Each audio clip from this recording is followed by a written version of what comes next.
We had a bunch of beautiful signs. I should have sent you some of the pictures already, but I'll share them with you, of big, beautiful signs with my campaign slogan on them, which is, "We choose to go to the moon and Mars."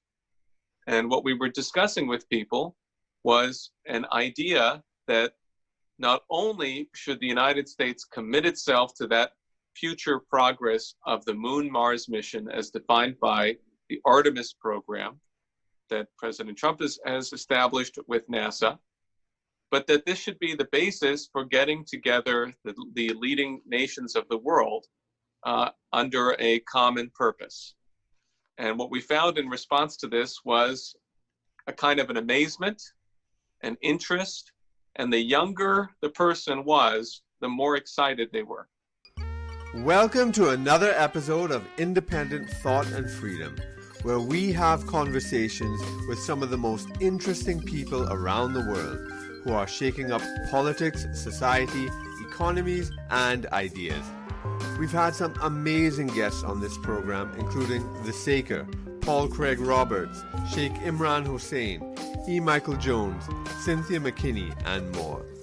If you'd like to support us to reach our next goal of actually putting together live events where we bring some of my best guests side by side on one stage, please consider becoming a monthly subscriber on Patreon. You'll find the link below. Also, if you are an author or researcher with important ideas to share with the world and want to have a greater impact, I'm offering a free masterclass, 3 steps on how to leverage your intellectual authority to become a media personality. The link for that class is in the description as well. And now, on to this week's show.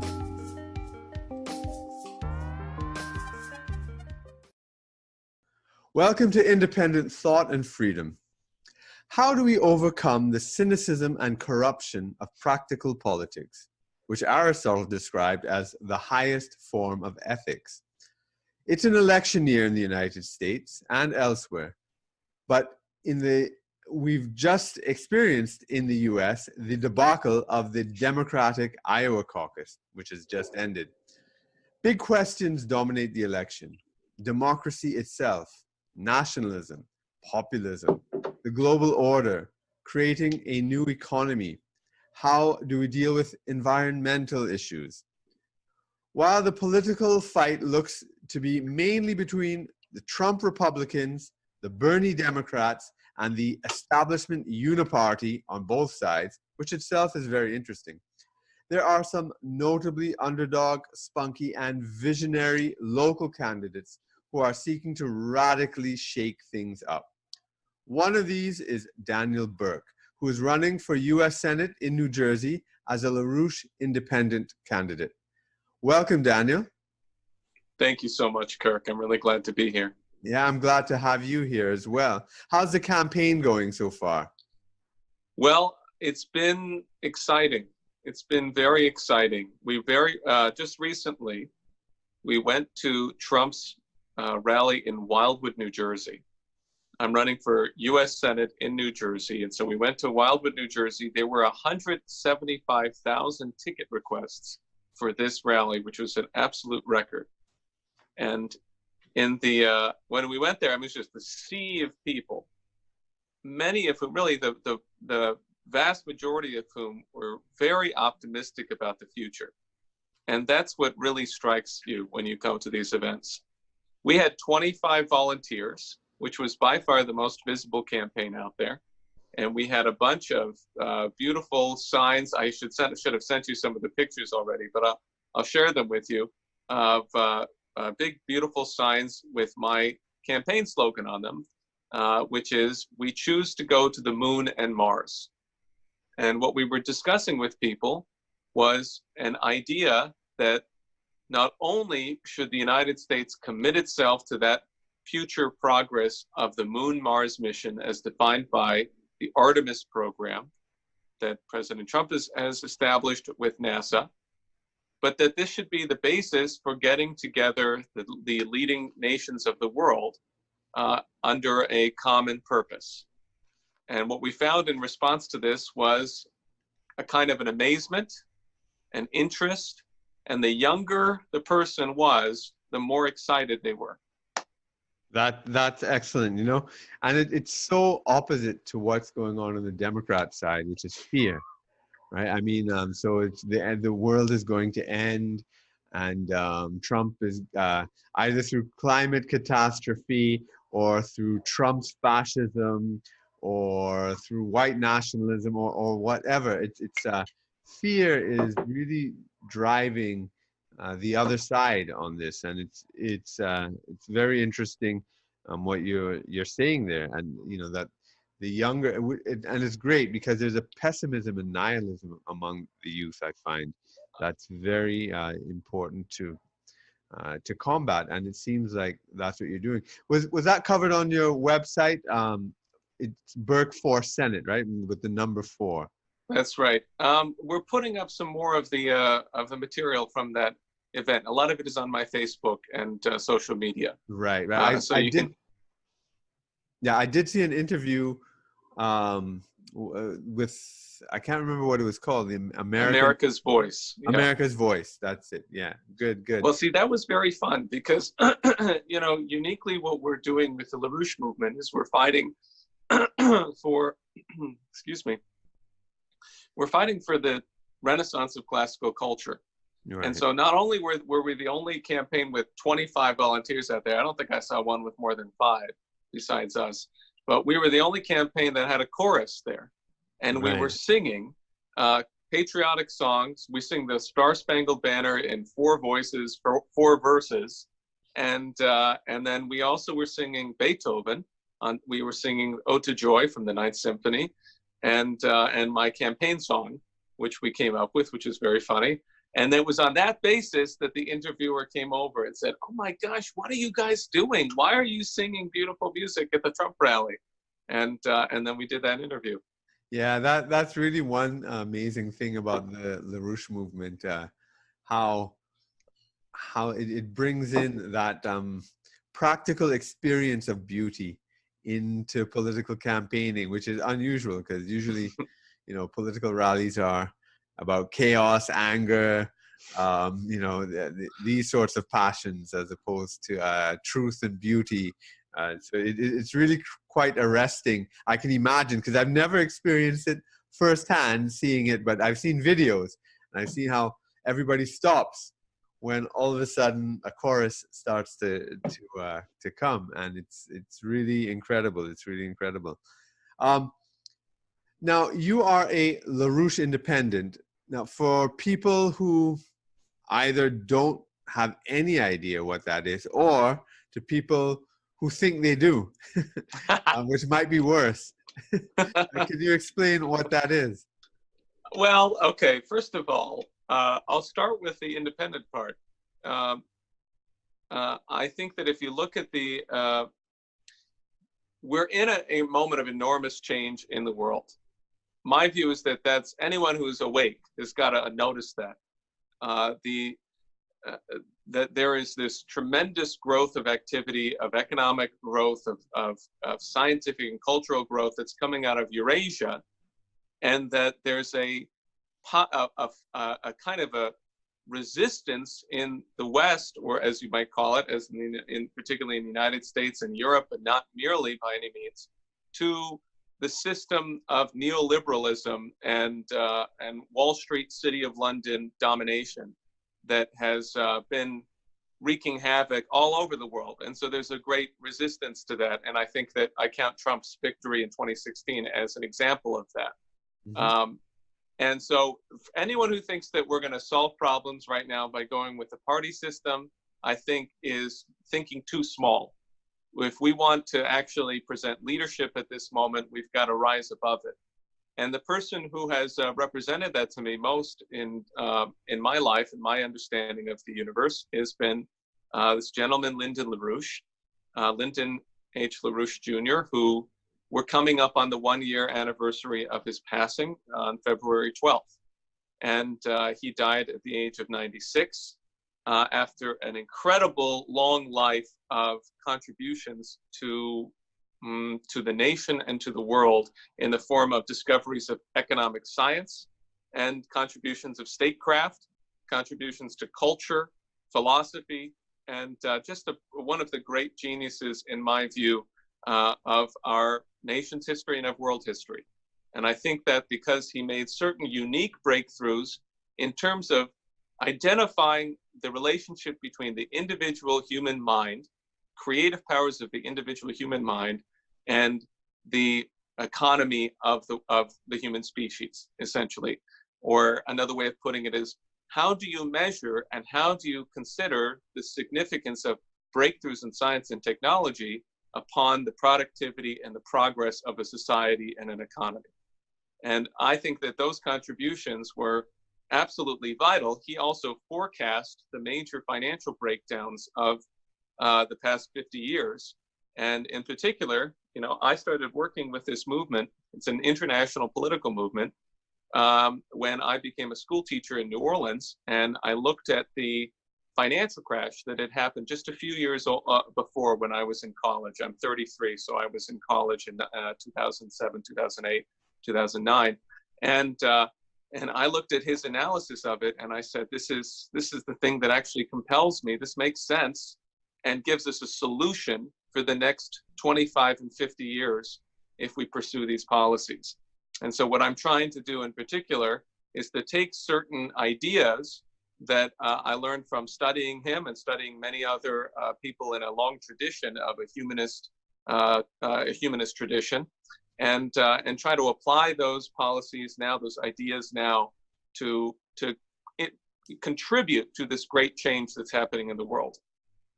Yes, I just wanted to interject a terminology point there, because it's interesting the way today I find the term humanist is a euphemism for atheist, but that right. That's certainly not the case of Lyndon LaRouche. He firmly not only believes in a creator, it's central to the philosophy, which puts him very much in the same camp as most Western philosophers, actually, most philosophers of the world, but the ancient tradition and Yes. And definitely the Renaissance tradition, the medieval. It's so, and he thinks much bigger than the kind of Richard Dawkins version of humanism. Oh, I totally agree. Thank you for making that point. I mean, when I think about an image of what it is that we're trying to do as an international movement, we should think about the Renaissance. I've read some of the work of Nicholas of Cusa, who's the great German cardinal. He was in second in command at the Vatican at a certain point in the process of creating the Renaissance, when you had the introduction of an idea that mankind is beautiful and that man's mind is a window into the mind of God. And that was essential to the creation of our modern world. What we're trying to do now is to imagine that we take that kind of transformation of the image of man and put it on a global scale. Yeah. Because essentially, we're going out to become a spacefaring species over the next 25 to 50 years, and really very, very soon. And that's going to require that we have a more noble and more beautiful notion of what it means to be human.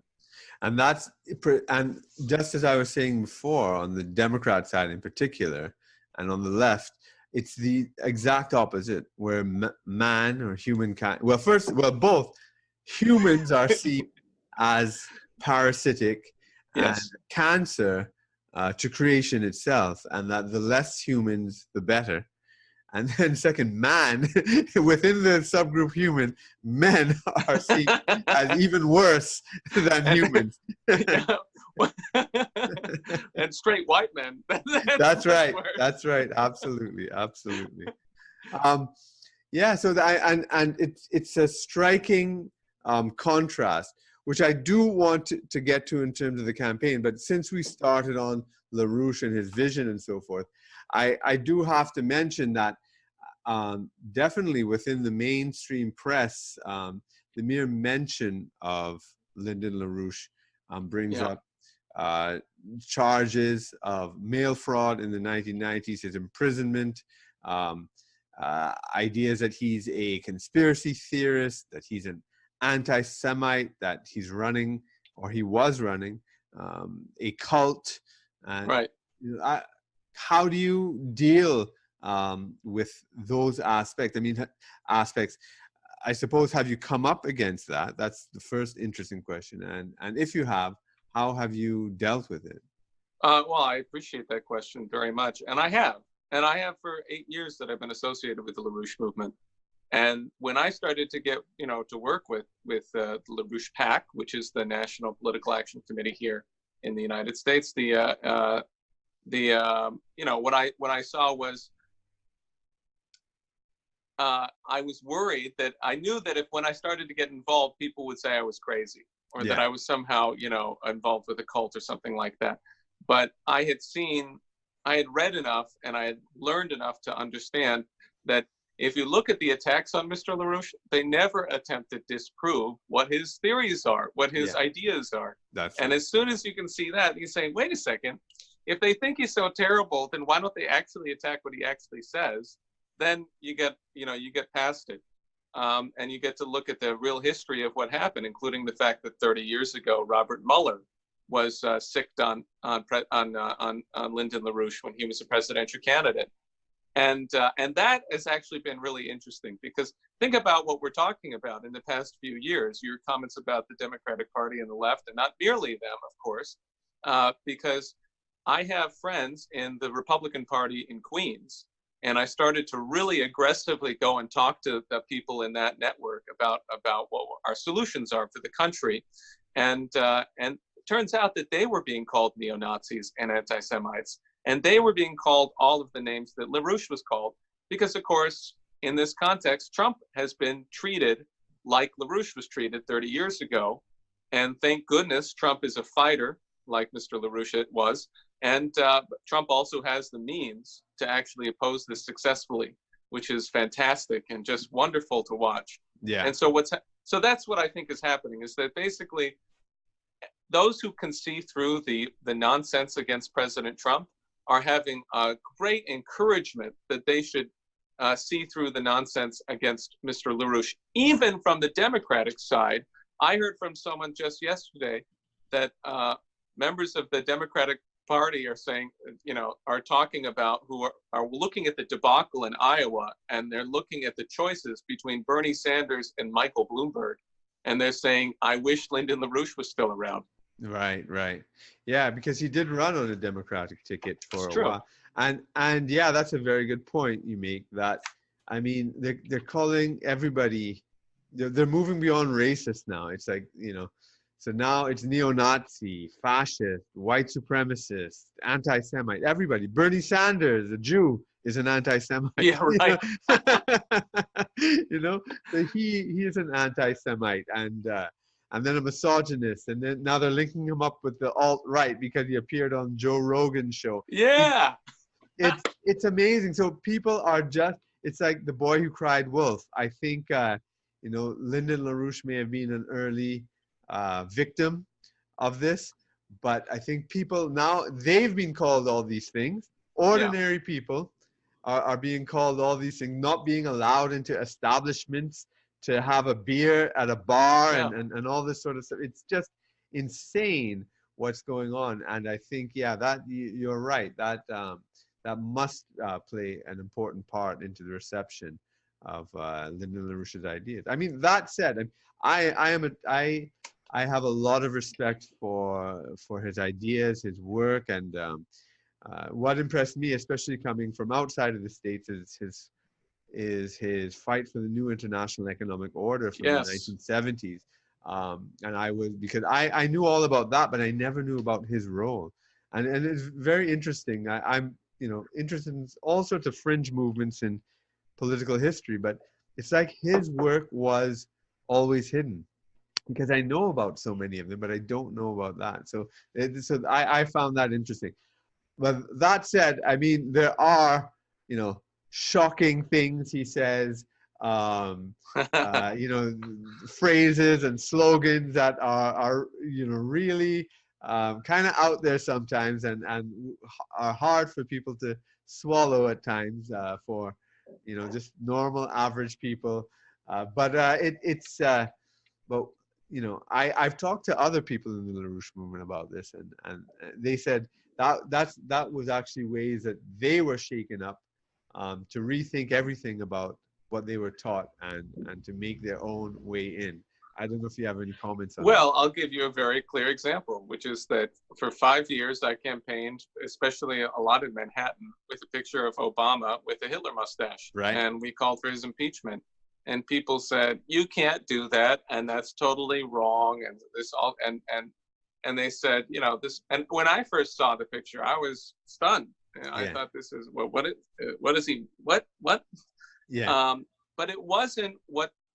It was not at all the thing that you might have thought from hearing people like Alex Jones, who were like, oh, there's FEMA camps and everyone's going to get thrown in the FEMA. We weren't talking about that. Yeah. We're talking about the real strategic danger of thermonuclear war, Mm-hmm. and that only someone with that kind of personality, who is just completely narcissistic and steered only by a kind of a craven belief that might makes right, which is, I believe, absolutely what you got from Obama.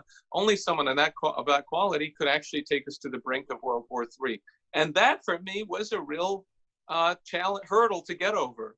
When I started coming around reading the materials that the organization was putting out, they said, LaRouche was saying that because of Gaddafi's assassination, he understood this was a sign that there was a great danger that the world financial oligarchy was pushing us towards thermonuclear war. And I said, that's way over the top. There's no way that could be true. And then I started to read the reports from Russian generals who were saying, we're really close to thermonuclear war. This is like the Cuban Missile Crisis. And I noticed that no one was talking about that in the United States except for the LaRouche movement. Yeah. Now, if you look at what's happened today, my family, I grew up in Honolulu, and my family out in Honolulu, they got the text a year and a half ago that said, there's an ICBM coming to hit us and you should get cover, right? So they had every reason to believe that there was a thermonuclear war about to start. And if and then if you look at what happened with the assassination of Soleimani, World War III was trending that day, right? And I don't think that I was certainly concerned about the possibility of an escalation, and it still exists. Yes. That this could escalate. And so most people had been hypnotized by this kind of Fukuyama idea of the end of history. Everything is stable now. Everything's going to be fine, and then they got hit by a truck when the financial crash happened. They didn't see it coming at all. Yeah. And this is the kind of thing that a small group of people who can foresee, who can make a forecast about the process of history that's coming next, that's a really critical leadership function. Yeah, absolutely. Absolutely. I want to ask, though, are there any others running as LaRouche Independents in any other races right now? Well, my friend Diane Sayre just announced for New York Senate. Okay. In other words, for U.S. Senate in New York. Right. And she's going to, but she's targeting Schumer. So that's actually a 2022 campaign. Okay. So she's far in advance prepared. But is that what you call what do they call them? A junior senator and what, a senior and or a senior senator? Ranking, yeah, but or something. I don't. These words are not that important. Yeah. But that's what she's. Schumer's the top guy in the Senate, and so he's been the one who has orchestrated a lot of this impeachment nonsense. He's the one who warned Trump in December of 2016, right after the election, that the intelligence community can get you 6 ways from Sunday. That's right. And so he's been a part of the whole process. And he is driving. And see, this is one thing really critical, is that it's not merely the Democrats, but also the neocons who together are driving a hatred and fear of Russia and China. Yeah. Which, that's a big part of what I'm trying to oppose. At the Trump rally, I had a huge sign that said Burke for Senate and then it had pictures of Trump, Putin, and Xi Jinping, and it said, Trump, Putin, Xi, peace summit now. And practically no one at that event was thinking about this kind of thing. Yeah. But, it's got to happen. And President Putin made a proposal that was very well received at the World Holocaust Forum in January in Jerusalem, in which he called for a meeting of the 5 founding members of the United Nations Security Council to take the danger of thermonuclear war off the table. That's I think it's brilliant. going to happen. Pardon me, go ahead. Yeah. So that's good that Diane Sayers. I know her as well, and I know Keisha Rogers had run several times on Democratic platforms and did fairly well.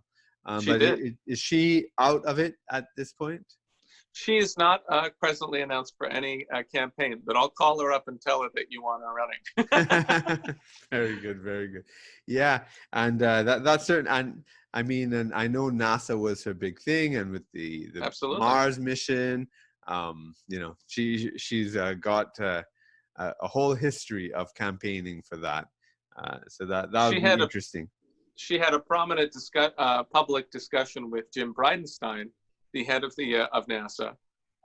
She was a questioner from the floor at a conference where he spoke, in which he, in response to her saying, we're fighting for the politically for this, he said, well, thank you, because NASA doesn't have a scientific problem. It doesn't have a technical problem. We have a political problem. And he made it very clear that what we have to have, if we want to make big breakthroughs in enormous projects like the Artemis program, we need leadership, and we need to get it done on a mission orientation. And what's happening now is that the Democrats and others are trying to block President Trump's Artemis program. They're trying to defund it, trying to change the mission orientation so that we don't actually land on the moon by 2024 and that we don't industrialize the moon. They're trying to basically skip that step, push it off. They're trying to wreck the whole program. Yeah. It's very... Well, before we get into the campaign issues, because those are important, I just want to get, I guess, a bit more of your personal story. You mentioned you're from Honolulu. I wasn't aware of that because I know you did go to Harvard and you taught in New Orleans, and now you're running for New Jersey. So tell me a story of that journey and I guess how you got involved in the LaRouche campaign. I know you said it was while looking into the crash, the financial crash in 2008. If you why don't you tell us a little bit more? Thank you very much, Kirk. I grew up in Honolulu until I was about 9 because my grandfather was in the Navy, and so he was in World War II and in the Pacific Theater, and he was a civil engineer. And anyway, then we moved to Dallas, Texas, which is where I did high school and middle school. And then I ended up at Harvard, and I studied English literature. And I was shocked by how vacuous the people were there. Not that I was anything special. I was not the smartest guy in the room by any means. And then wasted a lot of my time doing stupid stuff. But I found that people were really just focused on money and their own, personal advancement. And I thought that was really ridiculous. I ended up becoming a school teacher in New Orleans, a public school teacher, because I thought I really wanted to go into education. Just as an interjection, how many other Harvard graduates were teaching in your public school there? Actually, the principal was a Harvard guy. And so there were a handful, because what was happening was, actually, it's part of the story, that the Walton Foundation and Bill Gates basically took over the public school system in the United States in a certain respect, because they introduced this thing called the charter school movement, right, where they privatized all of the schools. And they said, this is going to make it easier to manage the schools. And it's no doubt that the schools were badly managed, but this was really a power grab and not what it appeared to be, which was some, do-gooders trying to fix things. And they heavily recruited out of top schools, including Harvard, to get people to come in and say, I read a book that I got from the library at Harvard that said, this is the civil rights movement of the day, is to work in the charter school movement, fixing the schools up. And then when I got there, it became clear that I had been manipulated. I found out that, for example, they fired almost all of the union teachers, the black, veteran teachers in New Orleans right after Katrina. And they were bringing in a bunch of, naive college kids like myself to try to, to fill that up, right? And I saw that there was not actually a genuine consideration of the poverty, because I ran into incredible poverty in New Orleans, which I had not seen before and didn't even know about. In fact, it was happening in my country. Yeah. And, so that the ninth ward of New Orleans is a district of New Orleans that has not had I'm not sure if things have changed in the past 5 years, but by the time I got there, it had been 10 years without a grocery store. Wow. They didn't have any ability to purchase fresh produce in this part of the city. Because of Katrina? No, it was before Katrina. It was because of the maltreatment of the poor in New Orleans, right, and the lack of economic development. And so at a certain point, I realized that I was being used, that I had been duped, and it coincided with my recognition that the environmental movement was the radical environmentalist movement was a fraud. Yeah. And when I realized that, then I got really pissed off, because I didn't want to be used by these people. Yeah. And it was in that process that I started to question things more deeply. And that's when I read I read widely, and then I landed on LaRouche, and he was the person who actually made sense and had a movement of young people who were committed to the solution concepts. Right. Okay. That's interesting. So that takes us to your campaign issues now. You mentioned the Peace Summit, but what are you mentioned Mars, you gave us your slogan, you mentioned the Peace Summit. What are your main campaign issues, if you were to re-summarize it? Sure.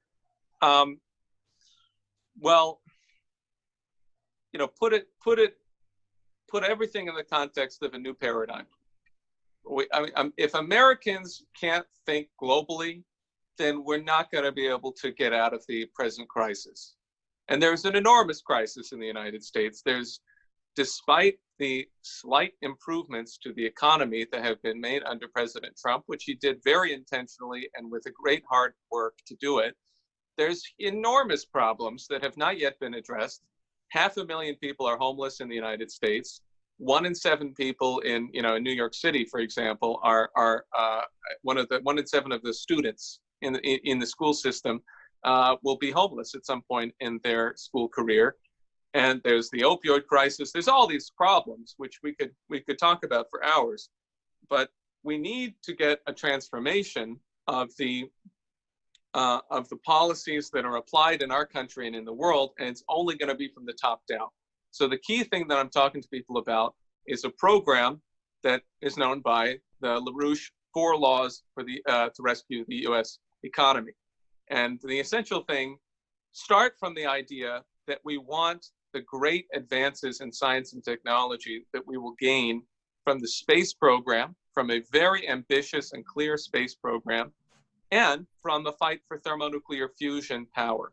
Because in New Jersey, we have Princeton Plasma Physics Laboratory, which I've been honored to tour. And these guys are doing the most advanced scientific work in the world, along with many other global scientists, but they're really at the very top of what needs to be done for mankind, because they're trying to harness the power of thermonuclear fusion, which takes place inside of the sun, and use that for the benefit of humanity. And they've made incredible breakthroughs, but I talk to them, they do not have the funding that they need by any means. And this is something that we've been working on since the 1970s, when LaRouche founded the Fusion Energy Foundation, and we got a bill passed in the U.S. Congress, the McCormick bill, for a great increase in fusion funding. That was not followed through on, and so we have had a totally anemic, pathetic fusion program since then. We need a crash program, like we had with the Manhattan Project, like we had with the Apollo program, where we would throw all of the funds that were necessary. Maybe it's $5-6 billion a year for 5 years. Maybe it's more, maybe it's less, but in that range, That's all we need. For those who don't understand the significance of that, why is fusion energy so important? The essential question is, if you're looking at the economy from the standpoint of production, physical production, which is what we should be doing, then how do you increase production by, in a way that multiplies over and over and over again your capability? You need to improve the energy quality, the intensity of the energy flux density, it's the phrase we use, the intensity of the energy at the point of production. And if you want to do that, you have to go to higher and higher forms of energy. Fusion is something that we've understood in principle for decades and decades, but we haven't been able to achieve. Whereas fission, which is what the nuclear power plants that exist today employ, is when you break apart large atoms and release the energy in the nucleic bonds. In fusion, it's where you fuse together small atoms. And then this releases the nucleic energy as well on a larger scale, on magnitude, several magnitudes greater. And basically, we would have practically unlimited energy on Earth. I mean, and I know the Chinese were going to the moon to see if they could mine helium-3, which would be an amazing source for fusion energy. And if there was unlimited energy on Earth for everyone, including the poorest of the poor, yes, that would just change the direction of humanity. And the crash program you're talking about, if I just may interject, I mean, if the Greta Thunberg crowd and the global warming crowd were serious about carbon emissions, yeah, the number one way would be to put nuclear plants everywhere. And you would, if the world was actually going to die in 10 years and they really believed it, we could solve it right now just with fission, with the existing energy. And then if we had the crash program for fusion. But, this does not seem to be on their agenda. No, rather they'd like to that? reduce the world's population to 1 billion or less. That's right. And use wind farms and solar, which is lower quality energy. Yeah, when you see a wind farm, you should think of it as a tool of genocide, because the purpose of these things is not to provide energy. The purpose is to drive down the quality of the energy and therefore the capability of the economy, because there's no one in the radical environmentalist movement, in the Greta Thunberg crowd, that's thinking about industrializing Africa. There's not a single person who's thinking about how we need to bring all of these people, give them the means to lift themselves out of poverty. They're not thinking about that. They're thinking, and I hate to digress a little bit, but I was working with a team of people here when we came up with this Jonathan Swift satire of the green lunacy, and we went to Alexandria Ocasio-Cortez's that was amazingly funny. It was really funny, and because it was believable. This one, a young activist of ours, got up and pretending to be a climate zealot, right? Came out and said, well, we might as well, it's not enough. I love what you're doing, AOC, but it's not enough. We have to actually work together to eliminate all of these people on the planet, which means we should start eating the babies. We need to eat the babies. And it was just a reference to Swift and an enjoyment of his approach, but it went wild. We had at least 10 million views on Twitter and probably another 10 million on other platforms. So we got that out. Yeah. That was a good diversion there. And so the 4 laws, it's the fusion crash program, and then what else? Well, you need credit for high tech infrastructure and productive jobs. Right. That's the 3rd law. It's a principle of how we should run the economy. It's not a law that you would pass in the Congress. It's a principle. And the idea is that if you look at building 41,000 miles of new electrified rail in the United States, with 17,000 of that being high speed, and that's going to take you some years, you're going to need to get an enormous amount of credit into doing that. And the result is going to be that you're going to have enormous numbers of people trained for high-tech jobs. By the way, the other day, I know the LaRouche Movement has been talking about this for a very, very long time. And it seemed like it's fallen on deaf ears for so long. But I saw a picture on Twitter of the United States, and there was almost like a New York subway map. But yes, it would be like high speed rail, and it'd be like going from LA to New York in like 3 hours, and all the different lines going from like Chicago down. I don't know if there was one from Chicago to Miami. I can't remember, but there were, crossing lines, just like when you look at a subway map, and like everybody was just saying, I so want this. I want this now. When you could see the visual like that, and you could conceive of it just like hopping on a subway. It makes the whole country one, which is what the railroad did in the 19th century. Yes, I totally agree. And I think if you look at the excitement and optimism about big ideas that's being, built up by President Trump in particular, then and by just anyone who's been to China. Yeah, you got to go to. I mean, I talk to people who are Chinese American in Flushing, and they say, I've been living in Queens for 30 years, and I go back to China every year. Now think about what I've seen in Beijing 30 years ago to today, or Shanghai, or any of these wonderful metropolises that have been developed and developed and developed. And he said, think about the Cross Bronx Expressway has been worked on for 30 years, actually 35 years. We've been working on this stupid same, highway that is always clogged and terrible. Yeah. And, so people want it, but then that gets to what's blocking it, which is the requirement of the second and the first law.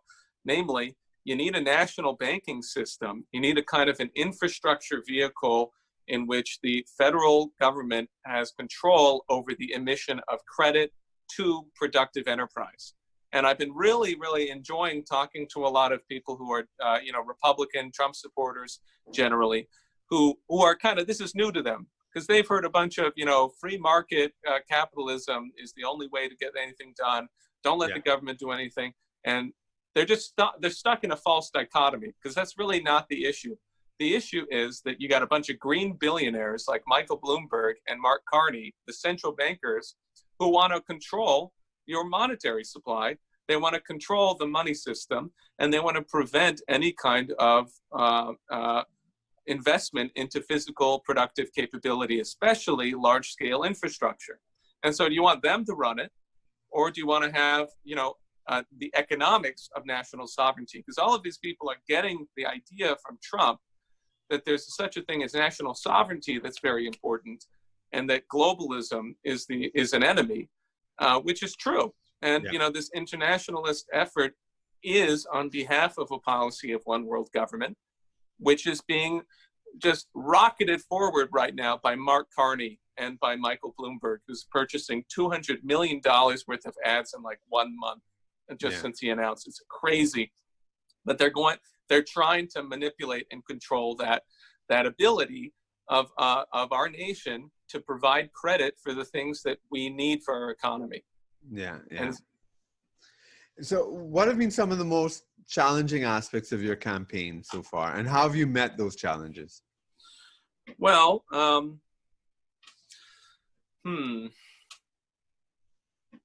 I think that what we need most of all is to reach the youth. That's been sort of a major desire of mine. That's why we went out and we fought on this global warming crap. And we've done a lot of work on the campuses, a lot of fun stuff that we've done to try to puncture this brainwashing. So I think that that's the big challenge, is to get onto these campuses as much as possible and get young recruits to work with us on this. And I'm not terribly concerned about the traditional routes of reaching the voters and so forth. I want to get to something that actually can break the whole thing wide open. And my hypothesis is that's the youth. And when you're working with young people, it is naturally, it's challenging, because they're living in a very difficult situation. You know, they look around at their peers and they see people who have become total nihilists, as you said, and they see people who basically, want to smoke pot and play video games all day. And most of the people that I associate with don't want to associate themselves with them. But what we have to do is to introduce them to a better culture. Yeah. Because the issue that we're trying, when we're working with the young people, we want to show them that, all of Beethoven, all of Verdi, all of, Edgar Allan Poe, and all of Shakespeare and many others, this belongs to you. This is what you can select, you can choose from. This is what you can love, and not merely things that relate to sort of an American culture, but many other world cultures. You can reach in and you can find what you love from them at the high points, classical culture, and then that gives you context for your life. Because ultimately what we're talking about with young people is what we're each asking ourselves as humbly as we can is, what's the purpose of our lives? What are we trying to accomplish that we can give to those who come after? Yeah, absolutely. So, and what would you say have been some of the greatest successes so far that your campaign has achieved? Well, I'd say that Wildwood rally was a big one. Yeah. And, we have more yet to come, but I looked out at the rally, and everywhere you went, you saw someone with a Burke for Senate campaign, nice big sign on the front of their chest. And we got out thousands and thousands of leaflets so that by the end of it, people were saying, I have that. And they weren't saying, I got one of those and I threw it in the trash. Yeah. They were saying, I have that, it's right here, you know? And they were very much provoked by that. And what I would like to do is, a big thing that I'm going to be fighting to do is to be confrontational. I'm planning to go to the Republican state convention in Atlantic City next month. And we're just going to show up with a team of people and kind of lambast the Republican Party and say, you say that you're backing Trump, but why aren't you talking about this? Why aren't you working on this? Where's your policy for the future? Why should anyone believe in you? Why don't you take this up? Here's an idea. Do something with it. Yeah, actually, it reminds me of, I see you were at the TPUSA event a couple months ago, and what Nick Fuentes and his America Firsters were kind of doing to those guys, saying, just lambasting the Republicans for the TPUSA people, for their kind of neoconservative, neoliberal Republican agenda, which was not Trump's America First agenda from their perspective, which I know is not exactly the same as your perspective, but I find it parallel. Yeah, well, I think that's something interesting about that, because, I when I looked at the Nick Fuentes phenomenon, I knew why it happened. It's because TPUSA is so contentless. Yeah.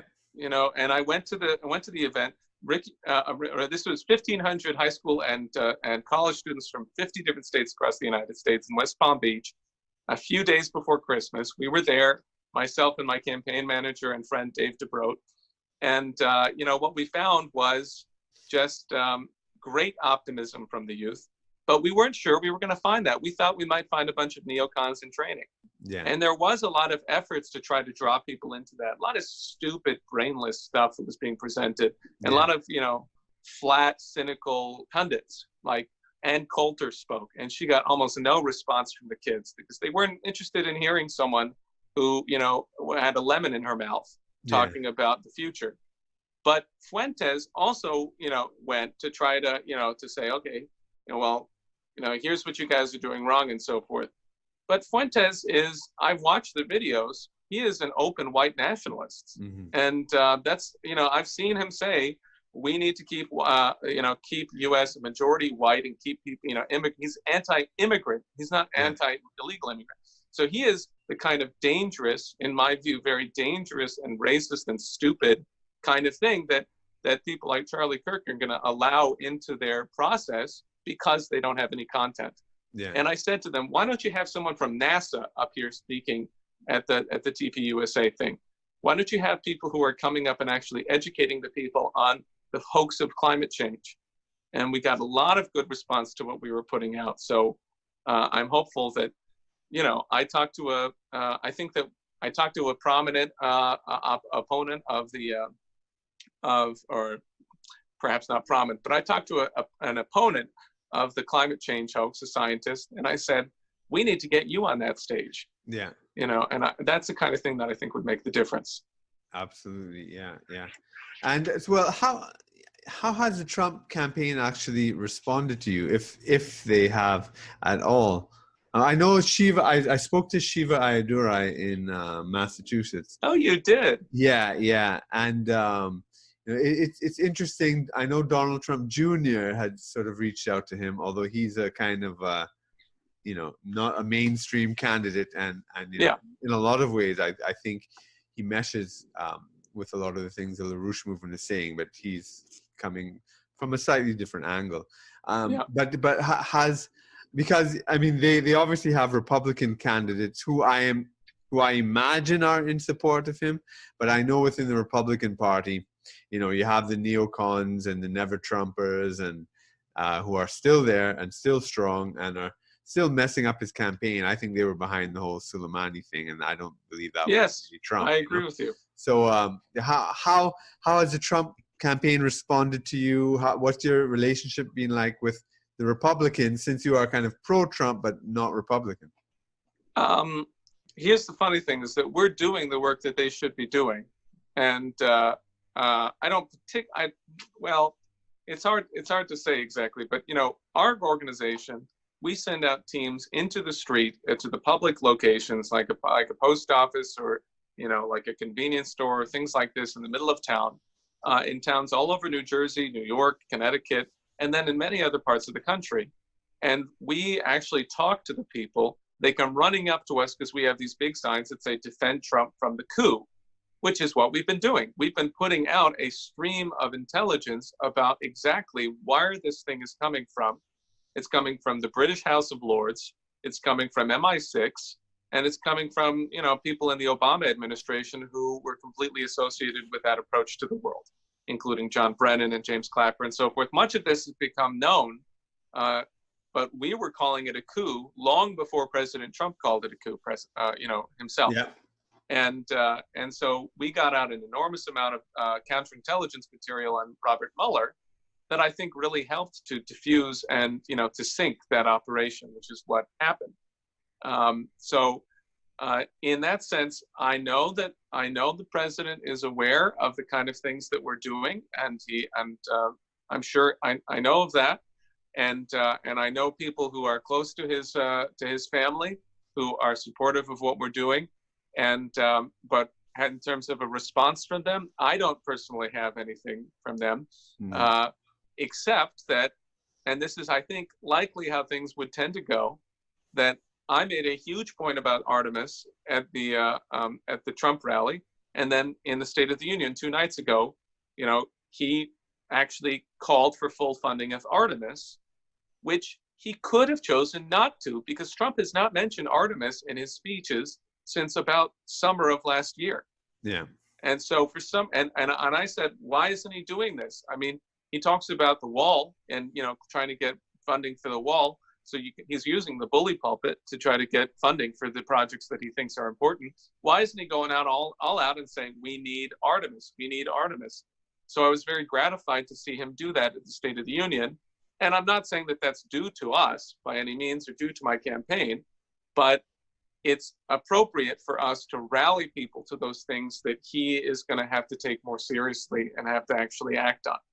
Because the response that we really need from the Trump campaign, from Trump himself, in fact, is a response on the 4 laws, including Glass-Steagall, the last one, namely the separation of the commercial banking from the speculative banking, because the Achilles heel of his campaign and of his presidency is the financial system. He goes around crowing about the stock market, he's telling the Federal Reserve to print money and to do more and more QE and lower the interest rates, and that is like adding more cancer on top of cancer. Yeah. And at a certain point, that's going to come home to roost, and I think it could happen very soon, because there are people who would like to crash the system and blame Trump, and he's going to need to take emergency measures. The only ones that I know of that will work are Glass-Steagall and the rest of the 4 laws. Right. Yeah. So that's interesting, because I suppose the war within the Republican Party is still happening, but on a much lower level. In 2016, it was open. Trump was an insurgent, really, and not really a Republican, Yes. in that sense. And it seems like there are people coming from outside, like yourself, like Shiva Ayyadurai, and I mean, Yes. regardless of the critique of Nick Fuentes, but him and his movement as well, coming in, trying to push the Republican, lethargy, really, and the inertia of the Republican Party that's stuck in the kind of Koch brothers, the old neocon neoliberal models. That really the Democrat agenda as well, except the Democrats smile about it, but it's the same agenda. Yeah.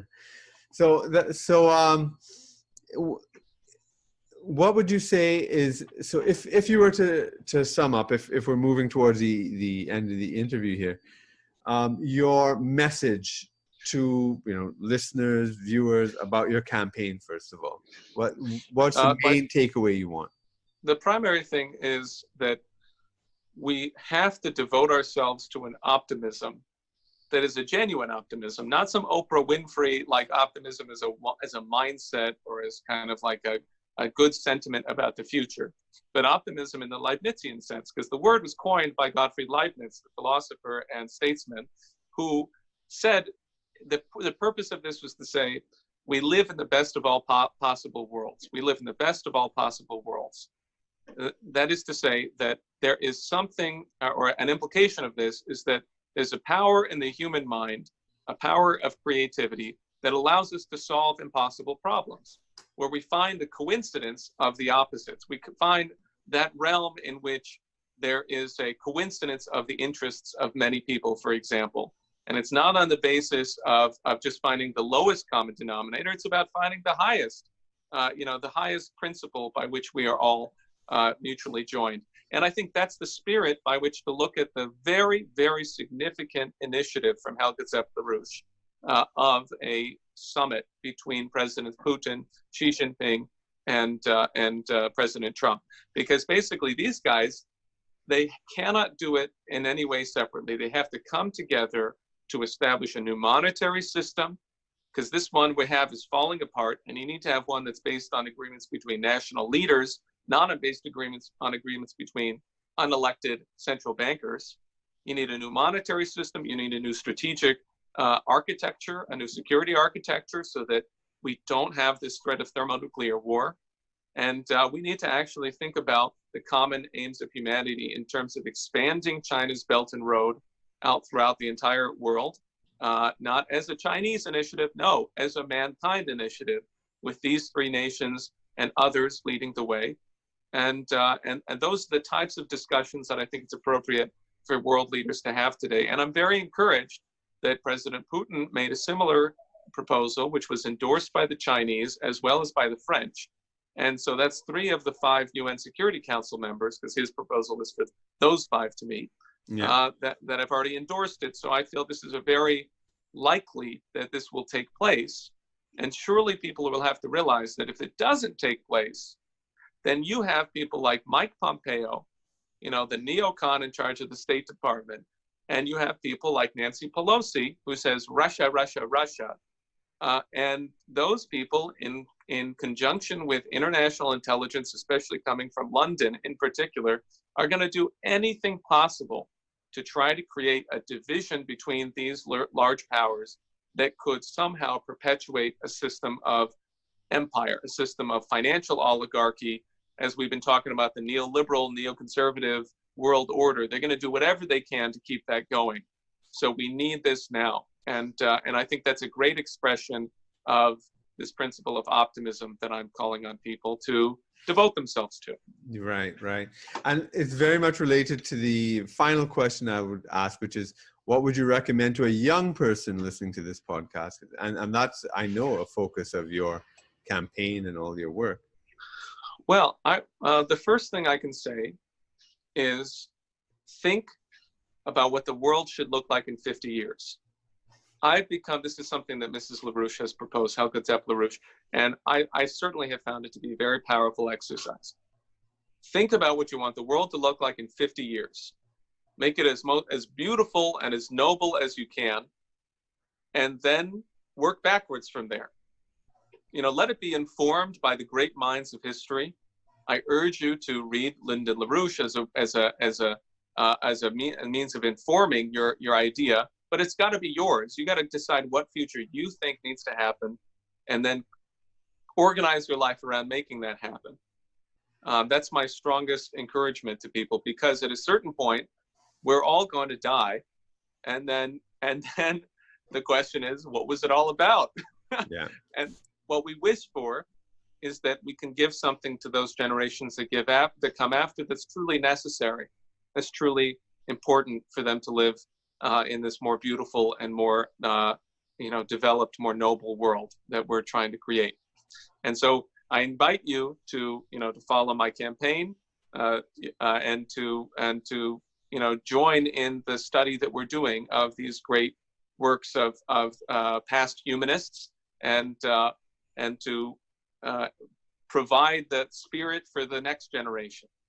Yes, and that's at burke4senate.com, correct? That's exactly right. Burke4Senate, it's the digit 4senate.com. And I really encourage people to get on my social media. I'm heavy on Twitter. I'm also active on Facebook, and that'd be a great way to reach me. But all of the handles are the same, Burke4Senate. Okay, definitely. We'll put the links below this video. Right. So, well, I want to thank you very much for this interview, and also the spirit of optimism you bring and your enthusiasm. I wish you all the best in the Senate race. Thank you very much, Kirk. It's really been a pleasure. Excellent. Well, that's it today for Independent Thought and Freedom. Please join us again next week. And in the meanwhile, please subscribe, like, and share this podcast with your friends. Thanks, and bye for now.